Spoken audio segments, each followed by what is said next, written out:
I knew something was wrong the moment I stepped off the elevator. The usual morning buzz in the office had gone dead silent. Heads turned, then quickly looked away. My stomach tightened, but I kept my face calm. I'd survived worse. My phone buzzed. Urgent meeting, 9:15 a.m., conference room 3B. No details, no agenda. Just my name and the subject line in all caps. Classic corporate ambush. 12 straight quarters of crushing targets. I'd closed the biggest deal of my career 3 weeks ago. A 7-figure contract that everyone said was impossible. I built that from a voice note on a red-eye flight, but none of that mattered now. They were coming for me. I took the long route to the meeting room, scanning faces.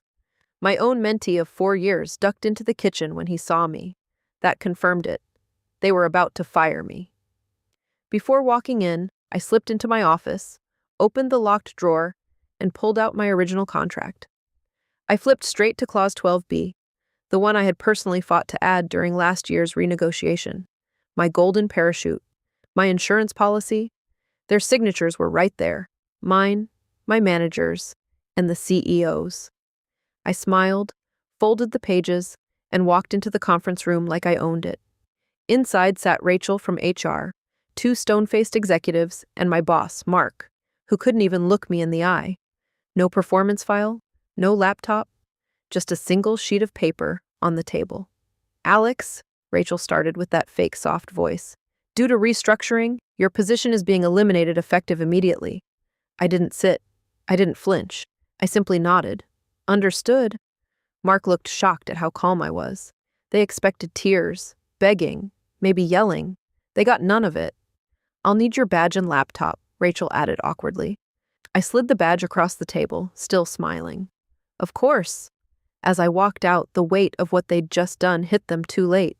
They'd fired me one day before my massive performance bonus vested. They thought they'd saved the company money. They had no idea they'd just triggered Clause 12B. That clause didn't just protect my bonus, it doubled it, plus damages, if I was terminated without cause within 24 hours of any vesting date. And every single one of them had initialed it. Instead of heading to the parking garage, I took the executive elevator straight to the legal floor.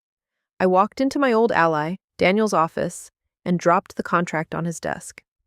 "They just let me go," I said calmly. "Effective immediately, 1 day before vesting." Daniel read Clause 12B. His eyes widened. "This is airtight. They signed it. They initialed every page." He leaned back, almost laughing in disbelief. "They're about to owe you over $1.2 million, plus legal fees if they fight it." I left legal and made one more stop. To my friend in compliance.